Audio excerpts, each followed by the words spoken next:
ఎలా ఉన్నారు? గోత్రం అంటే ఏమిటో తెలుసా? ఆ విషయం తెలుసుకుందాం.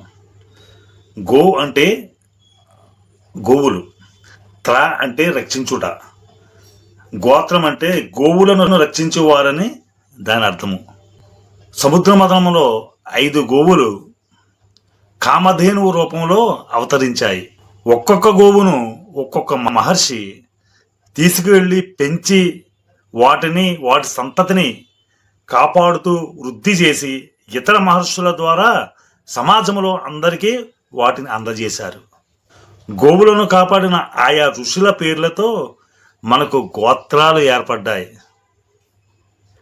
హిందువులందరూ అంటే అన్ని వర్ణాల వారికి గోత్రాలు ఉంటాయి. అంటే అందరూ గోవులను రక్షించేవారని అర్థము. షేర్ చేయండి, సబ్స్క్రైబ్ చేయండి, మర్చిపోకండి.